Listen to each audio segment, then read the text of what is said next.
تصور کیجئے گا کہ قافلہ اہل حرم کوفہ کے بازار میں کھڑا ہے. اللہ اکبر. ابن زیاد کا حکم آیا کہ ابھی دربار کی سجاوٹ مکمل نہیں ہوئی. محمد کی نواسیاں نامحرموں کے درمیان جلتے سورج کے نیچے بے کجاوا اونٹوں پر بیٹھی ہوئی تھی. ابن زیاد لعین کہتا ہے کہ میرا دل مطمئن نہیں ہوگا جب تک سارا مجمع زینب اور ام کلثوم کو نہ دیکھ لے. اللہ اکبر یا اللہ یا اللہ. کوئی ایک عام دیندار تو چھوڑ دیجئے، فقط کوئی باحیا خاتون ہو، ان کے لیے کتنا سخت ہے. اوباشوں کے مجمع میں، بدماشوں کے مجمع میں، شرابیوں کے مجمع میں اس طرح کھڑے رہنا. کہاں علی و فاطمہ کی بیٹی جن کی کوئی طہارت کی قسمیں ساری کائنات کھائے، اللہ رب العزت جن کی طہارت کی گواہی دے. اب مجمع دیکھ رہا ہے بیویوں کو، لیکن حسین ابن علی نے اس شان سے معجزہ دکھلایا کہ حسین کے کٹے سر نے قرآن کی تلاوت شروع کی. اب مجمع کی توجہ جو بیویوں کو دیکھ رہا تھا حسین کے سر کی طرف ہوئی. مولا حسین علیہ السلام نے پورے سفر کربلا میں کوئی باقاعدہ خاص کہیں پر بھی معجزے کا اظہار نہیں فرمایا. حسین یہ جنگ معجزوں سے نہیں جیتنا چاہتے تھے، مظلومیت سے جیتنا چاہتے تھے. ورنہ فقط کن کہتے تو فرات کیا کوثر جاری ہوتا حسین کے خیمے سے. معجزہ نہیں دکھلایا کہ میری بچی سکینہ پیاسی ہے، میں معجزہ دکھلاؤں سکینہ کی پیاس بجھ جائے. نہ اکبر کے کلیجے میں برچھی لگی، معجزہ نہیں دکھلایا کہ تکلیف کا احساس نہ ہو. نہ حسین مظلومیت سے جنگ جیتنا چاہتے تھے. حسین کا لاشا پامال تک ہو گیا، معجزہ نہیں دکھلایا. ورنہ کسی انسان یا کسی جانور کی مجال تھی کہ حسین کے اوپر سے گزر جائے. نہیں، اسباب کے مطابق امام حسین علیہ السلام کربلا میں واقعات پیش آتے رہے. کیا تم مجھے قتل کرنا چاہتے ہو؟ میرے اصغر کا گلا چھیدنا چاہتے ہو؟ میری سکینہ کو تماچے مارنا چاہتے ہو؟ میری بہن کی چادر چھیننا چاہتے ہو؟ ہم معجزہ نہیں دکھلائیں گے. یہ مظالم ہوتے رہے. لیکن اب کیفیت وہ آ چکی تھی کہ گویا مجمع دیکھ رہا ہے، خاص طور پر بیویوں کو. اللہ جانے کتنی سخت منزل ہوگی بی بی زینب پر کہ حسین نے بی بی کی مدد کے لیے نوکے نیزہ سے قرآن پڑھنا شروع کیا.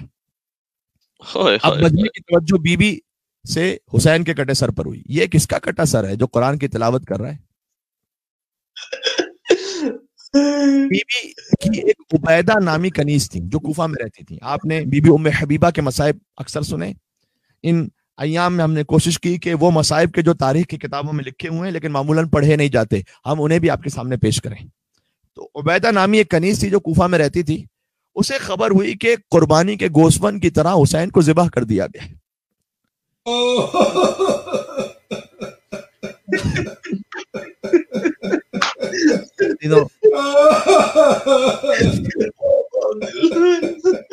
عزیزوں محرم جاری و ساری ہے، ابھی تو محرم شروع ہوا ہے. عزیزوں آپ کی گریے کی صدائیں ایسی بلند رہنی چاہیے انشاءاللہ. جہاں کہیں آپ گھروں میں رو رہے ہیں مجھے یقین ہے کہ آپ اسی بھرپور تعداد میں جیسے عشرہ محرم الحرام میں دیکھ رہے تھے مجالس کو، اسی کیفیت میں فرش پیدا بچھا کر دیکھ رہے ہیں انشاءاللہ. عبیدہ نامی کنیز اپنا سر پیٹتی ہوئی بالا خانہ پر گئی. دیکھتی ہے کچھ کٹے ہوئے سر آگے جا رہے ہیں. وَمِنْ خَلْفِهِمْ نِسَاءُ الْحُسَيْنِ، اور ان سروں کے پیچھے خانواد حسین کی عورتیں ہیں. ناشراتن، بال بکھرائے ہوئے ہیں، چادر نہیں ہے کوئی. لاتماتن، تماچے مار رہی ہیں اپنے چہرے پر، ماتم کر رہے ہیں. باقیاتن، مستقل گریہ کنائیں. وفی حجورہن اطفال، یہ سب مقتل کے جملے. اور ان کی گودیوں میں چھوٹے چھوٹے بچے ہیں جو اپنے بزرگوں اور بھائیوں کے سر دیکھ رہے ہیں کہ ماؤں سے آگے چل رہے ہیں، ہمارے باپ داداؤں کے سر، بھائیوں کے سر. تو ماں سے لپٹ جاتے ہیں اور تڑپ تڑپ کر وہ بچے رو رہے ہیں. یہ سارا منظر عبیدہ اپنے گھر کی چھت سے دیکھ رہی ہے. اچھا ویسے بی بی کی کنیز تھی، کوئی عام انسان بھی ہوتا اسے رلا دینے کے لیے بہت کافی تھا یہ منظر. تو رو رو کر بے حال ہو گئی. بی بی زینب نے کہا کہ معلوم ہوتا ہے اے بیٹا زین العابدین کہ اس گھر میں ہم سے کوئی محبت کرنے والا رہتا ہے جو ہمارے حال پر بڑا رو رہا ہے. پتہ چلا عبیدہ کے رونے کی آواز اتنی زیادہ آ رہی تھی کہ وہ بیبیوں تک پہنچ رہی تھی. اب آپ تصور کیجئے گا آج کی طرح کے چوڑے بازاروں کا یا چوڑے راستوں کا تصور نہیں ہوتا تھا. چھوٹے چھوٹے سے بازار, چھوٹی چھوٹی سی گلیاں, وہاں سے یہ قافلہ گزر رہا ہے کوفہ کے بازار سے. تو ساتھ ہی گھر بھی ملے ہوئے. چھت کے ایک طرف عبیدہ چیخیں مار مار کر رو رہی ہے. جب بی بی زینب نے مولا سجاد سے کہا کہ اس گھر میں ہمارا کوئی محب رہتا ہے, عبیدہ نے بی بی زینب کی آواز سنی, پہچان گئی, یہ تو میری آقا زادی کی آواز ہے. فریاد کرتی ہوئی باہر آئی گھر سے, چیخ و پکار کرتی ہوئی. پہچان گئی کہ یہ جو بے پردہ بی بی ہے یہ کوئی اور نہیں, خواہر حسین ہے.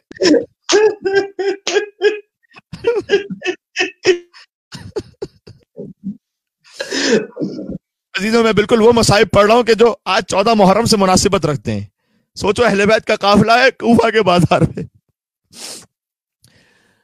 نہ محمل ہے, وہ عبیدہ آ کر دیکھ رہی ہے کہ خواہر حسین ان کی آواز ہے یہ. تو یہ بی بی ان کے سر پر نہ چادر ہے, نہ محمل کوئی ہے, نہ ہماری کوئی ہے. تو بی بی سے پوچھنے کی تو ہمت نہ کر سکی, لیکن آئی سید سجاد کے پاس. اندازہ لگانا چاہتی تھی کہ میں نے صحیح سمجھا یا نہیں. سجاد سے پوچھتی ہے یہ کون سا سر ہے جو قرآن پڑھ رہا ہے؟ مولا فرماتے کانا ابھی یقرا سورۃ الکہف, میرے بابا حسین اس وقت سورۃ الکہف کی تلاوت کر رہے تھے. ہم حسبت ان اصحاب الکہف والرقیم کانوا من آیاتنا عجبا. حسین کا کٹا سر قرآن کی تلاوت سورہ کہف کی آیت سنا رہا تھا. سورہ کہف سناتا ہے یہ سر کس کا ہے؟ سورہ کہف سناتا ہے یہ سر کس کا ہے؟ خون آنکھوں سے بہاتا ہے یہ سر کس کا ہے؟ چلتے چلتے جو سکینہ کہیں گر جاتی ہے خود کو نیزے سے گراتا ہے یہ سر کس کا ہے؟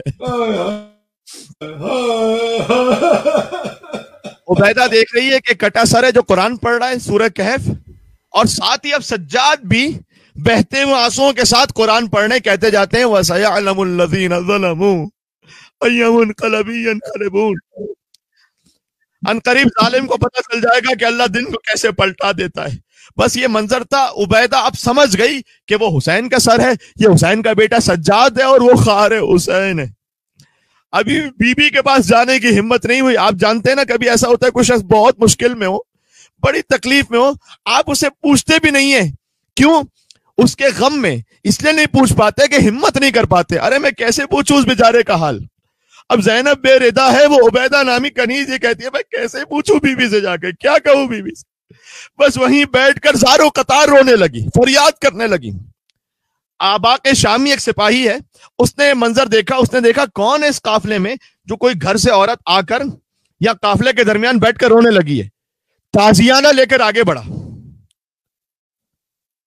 اور اس مومنہ کی پشت پر تازیانہ مارنا چاہتا تھا کہ میرے مولا سجاد علیہ السلام نے کہا کہ اے شامی اس ضعیفہ کو تازیانے نہ مار, اس سے تجھے کیا حاصل ہوگا, اسے تو چھوڑ دے. اس کے عوض سجاد کی پشت پر تازیانے مار دے. عزیزوں یہ جملہ مقتل میں لکھا ہوا ہے. تو اس مومنہ کو تازیانے نہ مار, تجھے تازیانے مارنے تو مجھے مار لے. اس لیے کہ ہم اہل بیت اپنے مصائب پر تو صبر کر لیتے ہیں, لیکن ہمارا چاہنے والا کسی مصیبت میں ہو یہ سجاد سے نہیں دیکھا جائے گا. میں کہوں گا مولا ایک مومنہ کو تازیانوں سے بچا لیا, اللہ جانے علی کی بیٹی کتنے تازیانے کھاتی رہی, اللہ جانے حسین کی دختر کتنے تماچے کھاتی رہی. میں کہوں گا مولا ابھی تو بازار کوفہ کی منزل ہے, شام باقی ہے, ابھی شام کا دربار باقی ہے. اللہ جانے پشتے سید سجاد پر کوفہ اور شام کی کتنی دردناک تاریخیں لکھی گئیں. اگر سمجھ پائے جملہ, سجاد کی پشت پر دیکھو تو کوفہ کی تاریخ مل جائے گی, شام کی لہو لہان تاریخ بھی مل جائے گی. ہائے رے میرا بیمار باپ سید سجاد. لوگ ہم سے کہتے ہیں ماتم کیوں کرتے ہو, ارے دیکھو سجاد کی پشت پر کتنے تازیانے مارے, سجاد کی پشت لہو لہان. وہ سجاد کہ جو ایک مومنہ پر تعزیانہ نہ برداشت کر سکے، قدم قدم پر زینب پر اٹھتا ہوا تعزیانہ کیسے دیکھا، قدم قدم پر ام کلثوم، قدم قدم پر سکینہ پر اٹھتا ہوا ہاتھ کیسے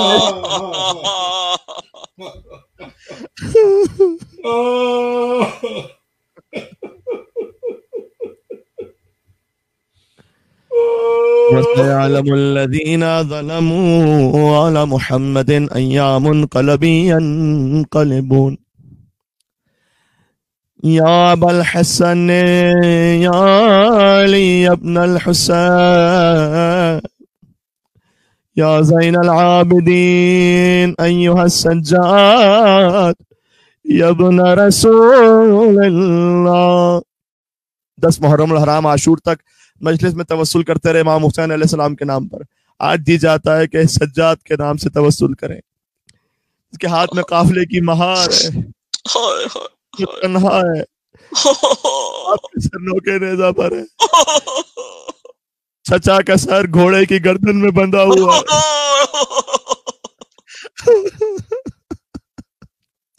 اے مولا سجاد، کربلا کی کسی شہید نے وہ انتقام نہ دیا کہ جو میرے مولا سجاد نے امتحان دیا، اس لیے کہ حسین کا جہاد خاندانی روایات کے مطابق تھا، اگر علی کا بیٹا ایسے نہ تلوار چلاتا تو پھر کون چلا سکتا تھا، لیکن سجاد کا جہاد خاندانی روایات سے برعکس تھا، کسی امام نے اپنے گھر کی بہنوں کو بے مکنا و چادر نہیں دیکھا۔ ارے یہ تو چھوڑ دو، کسی امام نے گھر کی عورتوں کو با پردہ بھی اس طرح بھرے بازار میں نہیں دیکھا جیسے سجاد نے بے پردہ کوفہ اور شام کے بازاروں میں دیکھا۔ جہاں پردے کے بغیر آنا ان بیویوں کے لیے ناممکن ہوتا، وہاں بے پردہ زینب اور ام کلثوم کوفہ اور شام کے بازاروں میں۔ یہ سارا امتحان میرے مولا سجاد علیہ السلام نے دیا۔ چلے مولا کی خدمت میں مولا کے نام سے توسل کرتے ہیں، مریضوں کی شفا یابی کے لیے، بالخصوص ہمارے ایک محترم بھائی افضال صاحب جو لاہور میں ہاسپٹلائزڈ ہیں، ان کے لیے، اور جن مریضوں کے اگر نام کمنٹس میں لکھے ہوئے انہیں شامل کرتے ہوئے تمام مریضوں کے لیے مولا کی خدمت میں چلتے ہیں، وسعت رزق کے لیے، حاجات کی برابری کے لیے۔ بسم اللہ الرحمن الرحیم۔ یا ابا الحسن یا علی ابن الحسین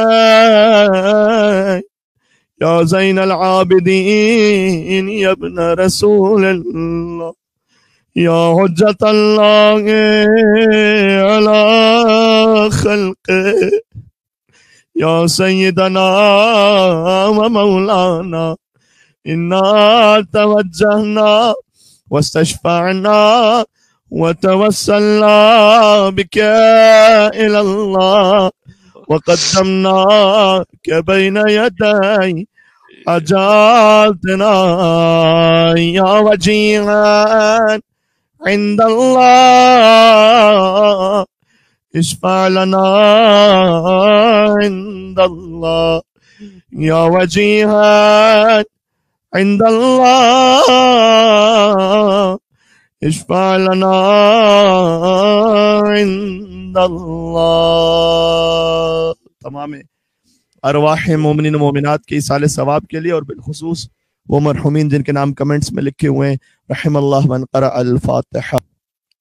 بسم اللہ الرحمن الرحیم، الحمد للہ رب العالمین، الرحمن الرحیم، مالک یوم الدین، ایاک نعبد و ایاک نستعین، اہدنا الصراط المستقیم، صراط الذین انعمت علیہم غیر المغضوب علیہم ولا الضالین۔ بسم اللہ الرحمن الرحیم، قل هو اللہ احد اللہ الصمد لم یلد ولم یولد ولم یکن له کفوا احد۔ بسم اللہ الرحمن الرحیم، قل هو اللہ احد اللہ الصمد لم یلد ولم یولد ولم یکن له کفوا احد۔ بسم اللہ الرحمن الرحیم، قل هو اللہ احد اللہ الصمد لم یلد ولم یولد ولم یکن له کفوا احد۔ اللهم اغفر للمؤمنين والمؤمنات والمسلمين والمسلمات الأحياء منهم والأموات، تابع بيننا وبينهم بالخيرات إنك مجيب الدعوات، إنك على كل شيء قدير، برحمتك يا أرحم الراحمين۔ اللهم صل على محمد وآل محمد۔